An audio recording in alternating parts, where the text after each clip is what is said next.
역사교사 유성욱입니다. 이번 시간에는 지난 시간에 이어서 동아시아의 불교 2탄을 통해 가지고 오늘 불교를 완전히 정리해 보도록 하겠습니다. 그래서 일본의 불교 전파, 베트남, 티베트까지 해서 동아시아 불교의 특징까지 알아보도록 하죠. 자, 먼저 불교 일본 전파. 일본으로 불교가 처음으로 건너가게 된 것은 이 6세기의 백제 성왕, 그러니까 그 무령왕 바로 다음 왕이죠. 26대 왕인 성왕이 노리사치계를 보내가지고 처음으로 불교를 전해줍니다. 아까 동아시아 불교 1에서도 제가 설명을 해드렸던 부분이고요. 이 전해진 불교가 야마토 정권의 보호로 성장을 하게 되는데, 이 불교가 동아시아에서 자리 잡을 수 있었던 이유는 중앙 집권 체제를 굳히기 위해서였고, 그리고 사회 안정화를 위해서였습니다. 마찬가지로 야마토 정권도 그러한 이유로 받아들이기 시작했는데, 그런데 이전 시간에도 말씀드렸지만 일본에는 고유 종교인 신토, 다른 말로 신도가 엄청나게 깊게 자리 잡고 있었습니다. 지금도 일본 거리에 가면은 수많은 신사들을 볼 수 있죠. 그래서 이 신도를 벗어나지 않는 선에서 불교를 받아들이려고 하는데, 그래서 이 신토와 불교가 하나로 융합하게 되고, 이 불교의 부처도 신토에 또는 신도에 모셔지는 하나의 신으로 인식을 하게 됩니다. 그것을 신도와 불교가 합쳐졌다 해서 신불스팝이라고 부르기도 하고요. 예를 들어서 하치만 신상이라고 해가지고 이 불교의 섭장을 들고 있는 일본의 신이 이제 부처의 모습, 승려의 모습처럼 하고 있는 하치만 신상이 있습니다. 이 나중에 원래 내가 이제 이렇게 하치만 신상이다 하면 그림이 이렇게 뚝 떠야 되는데 뭐 그렇게까지는 제가 준비는 못했고, 나중에 교과서를 통해서 보거나 또는 학교에 왔을 때 그 수능 특강 할 때 제가 한 번 더 설명을 드리도록 하겠습니다. 그리고 8세기에, 여러분 8세기입니다. 이 불교할 때 세기를 좀 잘 알아두셔야 돼요. 시기 700년대 이 도다이사라고 불리는 엄청나게 큰 이제 그 절이 만들어집니다. 사찰이 만들어지는데, 이 도다이사 중앙에 있는 대불전 낙성식에 이 감진을 비롯한, 이 당나라의 감진을 비롯한 동아시아의 수많은 승려들이 참여하게 되면서 이 동아시아 승려들의 네트워크가 만들어져 있다는 것을 우리가 알 수 있었고요. 이 9세기의 앤닌 이 사람은 이 우리 신라의 통일신라 시대, 즉 신라 하대라고 볼 수 있겠죠. 이 장보고랑 관련 있는 사람입니다.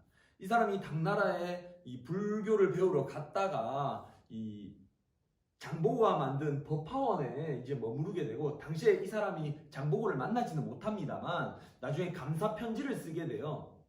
그래서 나중에 앤닌이라는 사람이 당나라에 들어갔다 온 순례기를 쓰는데 이름이 입당구법 순례행기입니다. 그래서 이 9세기의 앤닌, 입당구법 순례행기, 장보고 이렇게 같이 연결을 시키시면 되겠고요. 800년대 9세기겠죠. 그리고 베트남에는 인도와 중앙아시아가 가깝단 말이죠. 그래서 그쪽을 통해서 승려들이 이제 불교를 전파하기 시작했고, 이 3세기 강승이라는 사람, 이 전 시간에도 제가 중국의 불교 전파된 거에 대해서 설명을 할 때 이 사람이 북부 베트남에서 불경을 번역하고 있었고 불교를 전파하고 있다가 배를 타고 강남의 오나라로 들어가게 되고, 그래서 이 오나라 강남에 불교가 전파하게 되는 그런 역할을 한 사람입니다. 소그디니아 사람이고요. 그리고 베트남의 고승인 뭐 되게 불법을 깊게 그 수행한 승려라고 볼 수 있겠고, 다이탕당이라는 사람이 당나라의 현장법사한테 많이 배워요. 서유기 7세기에 계율종이라고 불리는 것을 배우게 되고, 나중에 당나라 승려 의정과 함께 인도를 가게 됩니다. 서역 원정을 가게 되죠. 그리고 독특한 불교가 바로 이 티베트 불교인데, 이 불교에 수많은 종파들이 있다고 말씀드렸습니다. 화엄종, 법상종, 계율종, 뭐 그 중에서 밀종이라는 것도 있어요. 그 밀종과 밀교와 티베트 고유 종교가 합쳐지면서 좀 독특한 형태의 이 불교가 태어나게 되었고요. 13세기 몽골로 전해지게 되면서 이 원나라 또는 몽골의 이 종교가 티베트 불교를 이제 국가 종교로서 받아들이고 있었죠. 이 같은 동아시아는 동아시아만의 불교 특징이 있습니다. 불교는 사실 자신의 수행 또는 중생의 구제를 위해서 만들어진 건데, 동아시아 다른 국가로 전파가 되면서, 인도에서 다른 국가로 전파가 되면서 호국불교라고 불리는 독특한 형상을 띱니다. 불교를 받아들인 이유가 중앙집권 체제를 강화하고 그리고 사회 안정을 위한 이데올로기로서, 그러니까 이념으로서 받아들였단 말이죠. 그러다 보니까 이 불교가 어떤 역할을 하냐에 따라서 국가에서 할 수 있는, 국가가 내세울 수 있는 그러한 명분이라고 해야 될까요? 그런 게 달라지게 됩니다. 그래서 우리가 불교를 어떻게 사용할 것이냐를 고민했을 때 동아시아에서는 호국불교, 불교가 나라를 지켜준다, 수호한다, 이러한 이제 명목으로 이제 불교를 전파하게 되는 것이고, 군주권 강화 그리고 사회 안정을 위한 이데올로기로서 이 호국불교라는 이러한 이 명칭이라기보다는 좀 이념을 밀어붙이게 됩니다. 그래서 국가에 의해서 불교가 통제되게 되고요. 이 불교의 종파라든지 교단이라든지 이런 것들이 국가에서 통제되게 되고, 내가 곧 부처다, 따라서 너희들은 내 말을 따라야 돼 라는 인식을 주게 됩니다. 그래서 대형 사찰을 만들면서, 그래, 부처를 모시는 것은 나를 모시는 것과 같다. 대형 사찰을 만들면 땅도 주고요, 돈도 주고요, 그리고 세금도 안 받고 노비도 내려주고 그렇습니다.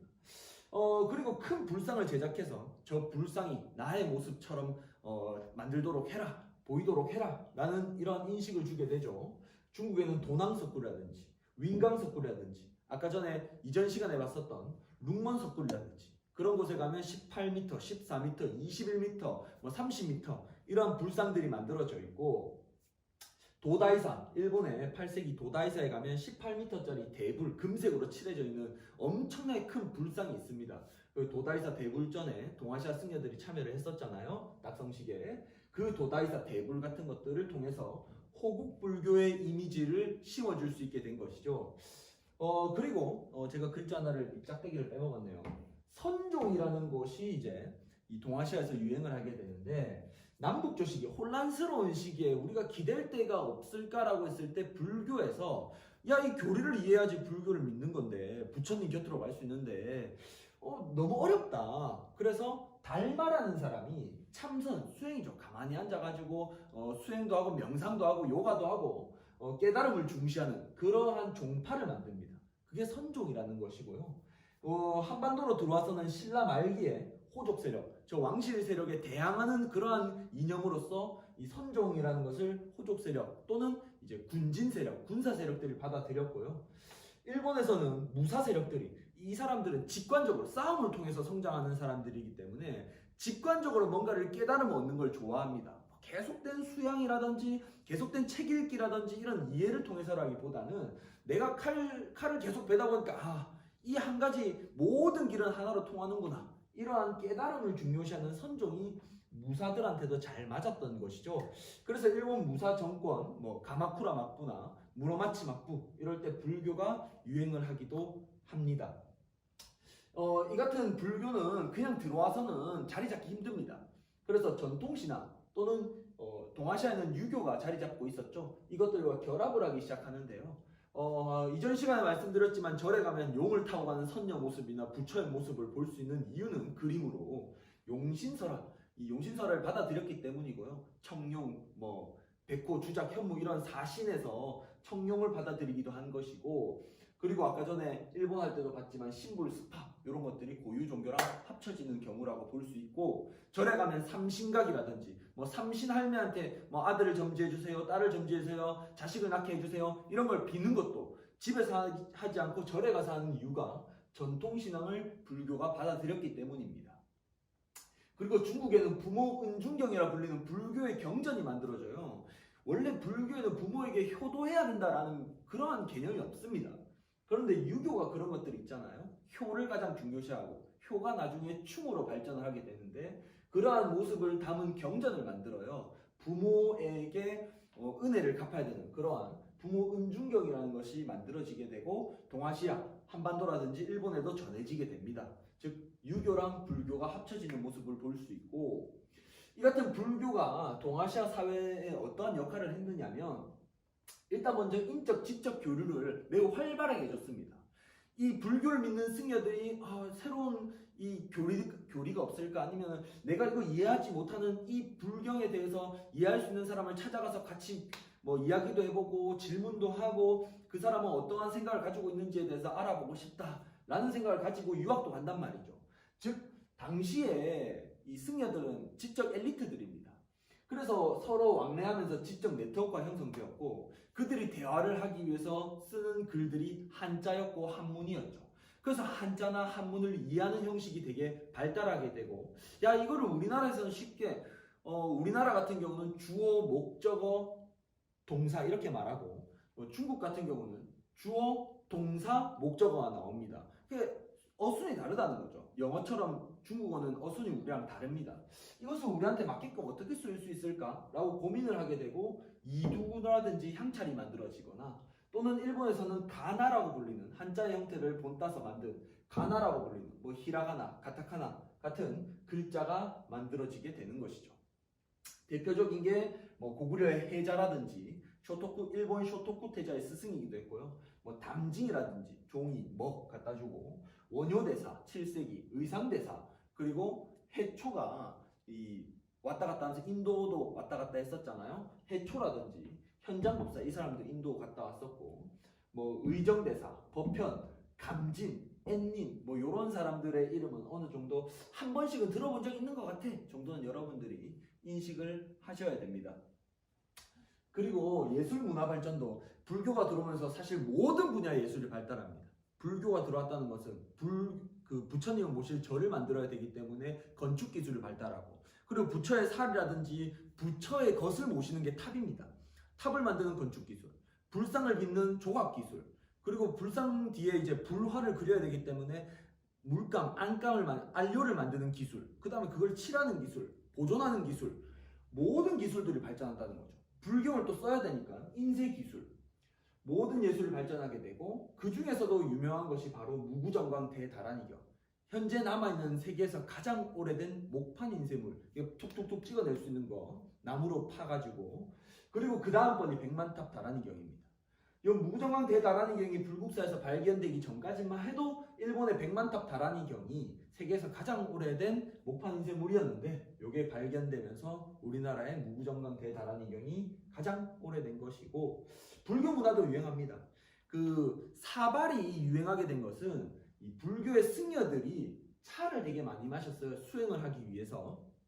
그래서 이제 쓴 그 그릇이 사발입니다. 차 사발. 이런 것들이 이제 귀족들이라든지 나중에는 뭐 양반들, 조선시대 양반들에서 유행을 하게 되고요. 불교는 자비를 강조합니다. 평등, 그리고 모든 사람은 똑같다는 평등을 강조하는데 따라서 구제 활동을 많이 해요. 중국의 무진장 싸다 뭐 이런 말이 왜 나왔느냐 하면 중국의 무진장에서 나온 말입니다. 이 무진장이라는 것이 거의 이자가 없다라는 거예요. 돈을 빌려주고 이자 거의 없이 돈을 다시 돌려받고 일본의 뭐 비전원이라든지 뭐 시학원이라든지 이렇게 구제활동, 빈민 구제활동을 하는 이런 기구들을 통해서 불교가 구제활동을 했다는 구제활동을 통해 종교의 사실 존재 이유기도 합니다. 이 종교라는 것이 그래 우리 정말 힘들지 우리 일로 모여봐 우리 서로 의지하면서 힘듦을 이겨내보자 이게 사실 종교의 탄생 이유거든요. 이런 구제활동이 있었고요. 불교도 마찬가지로 그치만 사람은 간사합니다. 우리 간사하잖아요. 그죠? 그래서 불교에 의한 폐단이 안 나타날 수 없습니다. 이 세상의 모든 종교가 지금 현재 돈이랑 연결되어 있기 때문에 이 폐단이 나타나지 않을 수 없습니다. 돈 앞에 간사한 게 사람이고요. 그것을 이겨내려고 우리의 이성이 계속해서 싸우고 있는 것이고 고리 대금업자가 된다든지 또는 엄청나게 큰 장원, 그러니까 큰 농경지를 장원이라 부르기도 합니다. 그래서 장원을 운영하면서 세금은 내지 않고 백성들의 고요를 빼먹고 하면서 국가 재정에도 부담이 되는 그러한 형태. 장원을 운영하는 방식은 여러 가지가 있습니다. 먼저 고리대를 빌려줬다가 돈 못 갚어? 이 땅 내놔. 이런 식도 있고요. 뭐 기부를 받기도 하고요. 근데 그만큼 땅이 사라진다는 것은 사원으로 들어간다는 것은 사원이 세금을 안 내기 때문에 국가가 세금 거둘 수 있는 땅이 좁아진다는 겁니다. 작아진다는 것이죠. 적다. 그래서 국가 재정이 부담을 가지게 됩니다. 이 세상의 모든 종교는 당연히 장점을 가지고 만들었지만 사람이라는 존재가 간사하기 때문에 당연히 단점이 나타나기도 합니다. 오늘은 여기까지 하도록 하고 다음 시간에 뵙도록 하겠습니다. 수고했습니다.